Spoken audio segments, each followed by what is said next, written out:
প্রিয় শ্রোতা বন্ধুরা, আশা করি তোমরা সবাই ভালো আছো। আজকে আবারও একটি চমৎকার রোমাঞ্চকর গল্প শোনাতে চলে এলাম। পুরোটা মন দিয়ে শুনবে অবশ্যই। আর আমার নম্বর পেতে চাইলে এবং আমার সাথে কথা বলতে চাইলে আমার চ্যানেলটি সাবস্ক্রাইব করে ফেলো। আর সেই সাথে পাশের বেল আইকনটি ক্লিক করো, যেন প্রতিদিন আমার নতুন নতুন ভিডিওর আপডেট পেতে পারো। আমি ময়না, বয়স 18। গ্রামেই আমার জন্ম। আমার এক চাচা আছেন, উনি থাকেন পাশের জেলা শহরে। আমার এইচএসসি পরীক্ষা শেষ, হাতে লম্বা ছুটি। আমার চাচি মারা গেছেন গত বছর। পরীক্ষা না থাকার কারণে চাচি মারা যাওয়ার সময়ও যেতে পারিনি। হাতে লম্বা ছুটি থাকার কারণে বাড়িতে আর ভালো লাগছিল না, তাই চাচাদের বাসায় বেড়াতে গেলাম। তাদের মেয়ে পারুলের বয়স 16, আমার থেকে 2 বছরের ছোট। কিন্তু আমাদের মধ্যে ছোটবেলা থেকেই বেশ ভাব ছিল। কিন্তু 2-3 দিন পর থাকার পর দেখলাম এখানেও আমার খুব একটা ভালো লাগছে না। ছোটবেলা থেকেই আমি একটু কামুকি স্বভাবের। এর মধ্যেই গ্রামের 2-3টি ছেলের সাথে আমার বেশ কয়েকবার শারীরিক সম্পর্ক হয়ে গেছে। তাই এখানেও নতুনত্ব কিছু না পেয়ে আমার ভালো লাগছিল না। এক রাত্রে আমার মনের কামজ্বালা যখন তুঙ্গে, তখন আমি মনের অজান্তেই পারুলের দেহ নিয়ে খেলা করতে লাগলাম। আমার কামত্ব যেন এতই বেশি ছিল যে আমি নিজের মধ্যে ফিরে আসি ভোরে, যখন আমি ঘুম থেকে জাগি এবং অনুশোচনা করতে থাকি রাতে আমি কি করলাম। আর মনে মনে বলি, ভাগ্য ভালো যে পারুল জেগে ওঠেনি। কিন্তু আমি জানতাম না যে ওই রাত্রটাই ছিল আমার জীবনে ঘটে যাওয়া রহস্যের শুরু। এর পরের রাতের মাঝামাঝিতে আমি ঘরের মধ্যে কিছু একটা পড়ার শব্দ পেয়ে জেগে উঠি। আমি বিছানা থেকে নেমে পড়তেই দেখি যে ডিম লাইটের আলোতে একটি টেবিলের ল্যাম্প পড়ে গেছে। সেটির পাশে বিছানায় চাচাজি শুয়ে আছেন, তার পরনে লুঙ্গি ও গেঞ্জি। কিন্তু আজ সেটা একটু অন্যরকম দেখাচ্ছে। চাচাজির লুঙ্গি কোমর পর্যন্ত উঠে আছে এবং তার নিচে কোনো আন্ডারওয়্যার পরেননি। আমি চাচাজির খোলা বাড়াটা দেখে একটু কেঁপে উঠলাম। চাচাজির বাড়া দেখে আমার চোখ সরাতে ব্যর্থ হচ্ছি। এর আগে এমন বড় ও মোটা বাড়া দেখিনি কখনো। এখন আমি আমার চোখের সামনে এত বড় বাড়া দেখে চোখ ফেরাতে পারছি না। আমি একটু সামনে এগিয়ে গেলাম বাড়াটার কাছ থেকে দেখার জন্য। ভেতরে একটা চাপা ভয়ও কাজ করছিল, আবার মনের মধ্যে পাপবোধ হচ্ছিল। আমি কি করছি? চাচাজির বাড়ার দিকে এগিয়ে যাচ্ছি, তবুও কাছে থেকে দেখলাম।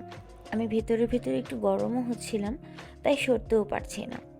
চাচাজি নাক ডেকে ঘুমোচ্ছেন, তাই তার জেগে ওঠার সম্ভাবনা কম মনে করে আরও কাছে এগিয়ে গেলাম। কিন্তু মনের অজান্তেই এখান থেকে সরে নিজের বিছানায় যাওয়ার দারুণ অনুভব করলাম। আমি যখনই ঘুরে দাঁড়ালাম তখনই আমি ভূত দেখার মতো চমকে উঠলাম। পারুল আমার পিছনে দাঁড়িয়ে। আমি পারুলের দিকে অসহায়ের মতো তাকালাম। সে মিটিমিটি হাসছে এবং ফিসফিসে আমার কানের কাছে বলল, দিদি, বাবার বাড়াটা খুব মোটা আর লম্বা, তাই না? আমি কি বলবো কোনো উত্তর খুঁজে পেলাম না। পরক্ষণেই পারুল বলল, এটা নিয়ে খেলতে চাও? আমি শুনে ভয়ে আঁতকে উঠলাম। আমার এই ছোট বোনটি তার বাবার সম্পর্কে এমন কথা বলছে। আমি বললাম, কি বলছিস? পাগল হয়ে গেলি নাকি? তিনি তোর বাবা আর আমার চাচাজি। পারুল মৃদু সুরে ইয়ার্কি করে বলল, দিদি, তোমার কথাই বলি, তুমি তো তোমার ছোট বোনের সাথেই খেলতে পেরেছ, আর চাচার সাথে খেললে বুঝি খারাপ হয়ে যায়? আহারে! আমার মাথায় শুনে আকাশ ভেঙে পড়ল। হায় হায়, পারুল তাহলে গত রাত্রে জেগেই ছিল এবং সে সব উপভোগ করেছে। তাই তো মনে মনে ভাবি ছোট বোনটিও দেখি আমার মতো। কিন্তু আন্তরিকভাবে আমি চাচ্ছিলামই চাচাজির বাড়া নিয়ে খেলতে। তাই পারুলকে বললাম, চাচাজির ঘুম যদি ভেঙে যায় তাহলে কি হবে? পারুল চোখে মুখে পুলকিত হয়ে উত্তর দিল, চিন্তা নেই দিদি, বাবা সন্ধ্যা রাত্রিতে ঘুমায় আর সেই ভোরে ওঠে। এর মধ্যেই বাবার জেগে ওঠার কোনো সম্ভাবনাই নেই। চলো আমরা বাবার বাড়াটা নিয়ে খেলতে খেলতে খুব মজা নেই। আমি এখনো চিন্তিত ও দ্বিধায় পড়ে আছি, কিন্তু পারুল এগিয়ে গেল বিরাট বাড়াটি অবলীলা ধরে খেঁচতে লাগলো। সে পুরো বাড়াটায় তার আঙুল চালাতে লাগলো। আমি তার সাহস দেখে আরেকটু সাহস পেলাম। চাচাজির মুখের দিকেও তাকাচ্ছি, তিনি যদি আবার জেগে ওঠেন। কিন্তু না, তেমন কিছুই হচ্ছে না। পারুল সামনের দিকে একটু ঝুঁকে তার বাবার বাড়াতে চুমু দিল। আমি দেখলাম চাচাজির বাড়াটা একটু নড়ে চড়ে উঠল।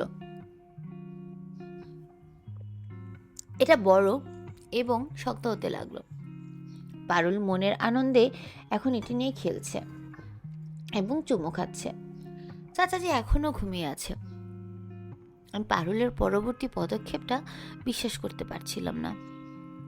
সে চাচাজির বাড়ার মুন্ডিটা মুখের ভিতর নিয়ে নিল এবং সে আস্তে আস্তে চুষতে লাগলো। এই দৃশ্য দেখে আমি খুবই উত্তেজিত হয়ে গেলাম। আমার কানের লতিগুলো গরম হয়ে আসছে, শরীরে একটা অভূতপূর্ণ কাঁপন অনুভব করছি। ভালোই লাগছে।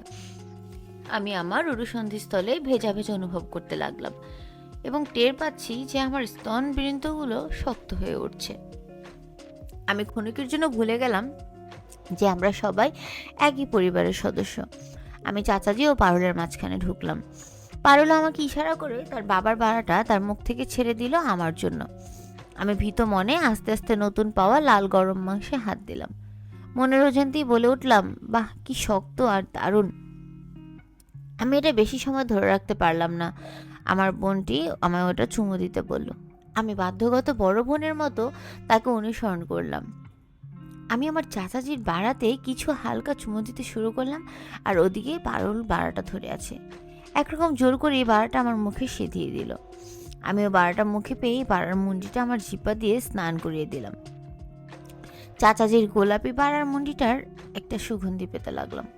আমি আশ্চর্য হলাম যে চাচাজি এখনও ঘুমিয়ে আছে, কিন্তু আমার সেই ধারণাটা ভুল ছিল। চাচাজি আসলে ঘুমিয়ে নয়, ঘুমের ভান করেছিলেন। যখন আমি আমার মুখটা চাচাজির বাড়া থেকে তুললাম, দেখলাম চাচাজির ঠোঁট জিব্বা দিয়ে চুষছে পারুল, আর চাচাজিও পারুলের নাইট ড্রেসের ভেতর হাত ঢুকিয়ে পারুলের দুধগুলো নিয়ে খেলা করছে। এটা ছিল আমার কাছে আর একটি চমক। আমি ভাবতেও পারিনি চাচাজি এই বয়সে নিজের মেয়ের দুধগুলো হাত দিয়ে দলায় মলায় করে টিপছে। আমি চাচাজি আর পারুলের দিকে মুখ তুলে তাকা দিই। চাচা পারুলেরকে ছেড়ে দিয়ে উঠে দাঁড়ালেন এবং আমাকে অনেক জোরে জড়িয়ে ধরলেন। আমার দুধগুলো চাচাজির বুকে একেবারে চ্যাপ্টা হয়ে যাচ্ছিল। পারুল এবার হাসতে শুরু করে দিয়েছে। আমি কিছুই বুঝতে পারলাম না কি ঘটতে যাচ্ছে, কিন্তু আমি পরিষ্কার বুঝতে পারছি যে চাচাজি এতক্ষণ ঘুমেছিলেন না এবং পারুল সেটা জানতো। চাচাজি আমার কপালে চুমু খেলেন এবং আমাকে তার বাহুবন্ধন হইতে মুক্তি দিলেন। চাচাজি তার একটি হাত আমার কাঁধে রাখলেন এবং বললেন, দুশ্চিন্তা করো না মা, পারুলের সাথে তো আমি প্রতিদিনই এইসব করি। কি আর করব বলো, তোমার চাচিজি তো জীবিত নেই। পারুল আমাকে গত রাতের ঘটনাটা বলেছে, তাই আমি চিন্তা করলাম আমার ভাতিজাটার কোমল শরীরের কোনো পুরুষের স্পর্শ চায়। তাই পারুলের সাথে আমি প্ল্যান করি এটা করলাম। হ্যাঁ, তবে কোনো জোরাজুরি নয়। এটা শুনে আমি একটু চিন্তায় পড়ে গেলাম। আমি নতুন একটা যন্ত্র স্পর্শ করে আমার সারা শরীরে কামনার আগুন ধরে গেছে। অন্যদিকে পাপের কথাও চিন্তা করলাম। আমি সবসময় চাচাকে আমার বাবার মতোই ভাবতাম ও ভালোবাসতাম। আমি কিভাবেই তার সাথে এইসব করব। আমি চিন্তা করছি আর চাচাজি আমার সঙ্গে কথা বলছে। অন্যদিকে পারুল নীরবে সর্বক্ষণ তার বাবার বাড়াটা পুরোদম চুষে যাচ্ছে। আমি যখন তার দিকে তাকালাম, পারুল চোখে টিপ্পনি কেটে আমাকে জিজ্ঞেস করলো, কি দিদি, কি চিন্তা করছো? চলো আমরা বাবার সাথে উপভোগ করি, বাবা সত্যি দারুণ সুখ দিতে পারে। আমি উত্তরে শক্তভাবে বললাম, আমি কি করব বুঝতে পারছি না। কিন্তু আমার কথাটা শেষ হওয়ার আগেই পারুল আমার দিকে আর চোখে চেয়ে বলল, ব্যাস দিদি, যদি তোমার কোনো সমস্যা থাকে তবে তুমি এখানে দাঁড়িয়ে থাকো আর দেখো বাবা আমাকে কত সুখ দেয়। এরপরেই পারুল চাচাজির দিকে এগিয়ে গেল এবং চাচাজিকে জড়িয়ে ধরে তার ঠোঁটে, গালে, গলায় চুমো খেতে লাগলো।